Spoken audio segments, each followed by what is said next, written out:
কোনো ভিআইপি বা অফিসারের গাড়ি মুখ্যমন্ত্রী কনভয় ঢুকতে পারবে না, নির্দেশ দিলেন রাজ্য পুলিশের ডিজি রাজীব কুমার। বুধবার বর্ধমান থেকে ফেরার পথে মুখ্যমন্ত্রী মমতা বন্দ্যোপাধ্যায়ের কনভয়ে একটি গাড়ি ঢুকে পড়ায় বিপত্তি ঘটে। ঘটনায় মাথায় চোট পান মুখ্যমন্ত্রী। তার জেরে বৃহস্পতিবার ডিজি রাজ্যের সব পুলিশ কমিশনার ও জেলা পুলিশ সুপারকে নিয়ে বৈঠকে বলেন, কনভয়ে ডাইরেক্টরেট সিকিউরিটিজের অনুমোদন ছাড়া যত বড় ভিআইপি হন না তার পাইলট বা গাড়ি ঢোকানো যাবে না।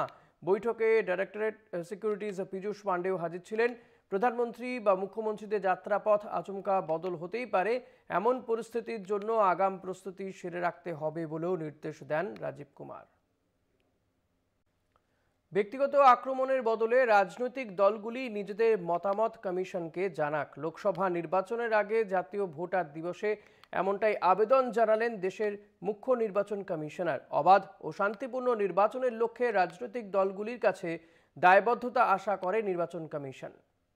অবাধ ও শান্তিপূর্ণ নির্বাচনের লক্ষ্যে লোকসভা নির্বাচনের আগে থেকেই প্রস্তুতি শুরু করেছে নির্বাচন কমিশন। 2023 সালে দেশের 9টি রাজ্যে সাফল্যের সঙ্গে নির্বাচন পরিচালনা করেছে কমিশন। কোনো রকম হিংসার ঘটনা ঘটেনি, নির্বাচন হয়েছে শান্তিপূর্ণ। 2024 লোকসভা নির্বাচনের আগে থেকেই তাই নির্ভয়ে ভোটারদের ভোটাধিকার প্রয়োগে সব রকম প্রস্তুতি নেওয়া হয়েছে। পাশাপাশি রাজনৈতিক দলগুলিও এ বিষয়ে কমিশনকে নিজেদের মতামত জানিয়ে সহযোগিতা করুক আবেদন দেশের মুখ্য নির্বাচন কমিশনারের।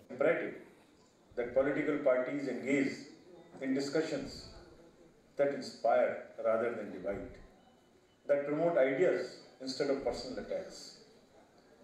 Political parties, our biggest stakeholders, must become our best partners in ensuring an ethical journey. এবারের জাতীয় ভোটার দিবসের মূল ভাবনা ভোটদানের মতো কিছু নাই, ভোট আমি দেব তাই।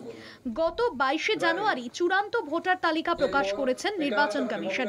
এরপরেও কোনো বৈধ ভোটারের নাম বাদ গেলে অনলাইনে আবেদন করার ব্যবস্থা রয়েছে। অনলাইনে এপিক নাম্বার দিয়ে অথবা আবেদনকারীর তথ্য দিয়ে দেখে নেওয়া যাবে। কোনো কারণে কোনো যোগ্য ভোটারের নাম যদি ভোটার লিস্টে না থাকে তাড়াতাড়ি আবেদন করুন অনলাইনে ভোটার হেল্পলাইন অ্যাপ অথবা voters.eci.gov.in অথবা ইআরওর কাছে। এই সম্পর্কিত কোনো সাহায্যের জন্য আমাদের টোল ফ্রি নাম্বার 1950-তে ফোন করুন। লোকসভা নির্বাচনে এ রাজ্যে 80,000-এরও বেশি ভোট গ্রহণ কেন্দ্র থাকছে। রাজ্যের 7.5 কোটি ভোটার নির্বাচনে অংশগ্রহণ করবেন। ত্রুটিমুক্ত ভোটার তালিকা এবং ভোটারদের সচেতনতার বিষয়ে জাতীয় ভোটার দিবসে পুরস্কৃত করা হয় উত্তর 24 পরগনা, হুগলি এবং পুরুলিয়ার জেলা শাসকদের। কমিশনের তরফে সচিত্র ভোটার পরিচয়পত্র তুলে দেওয়া হয় নতুন ভোটারদের হাতে।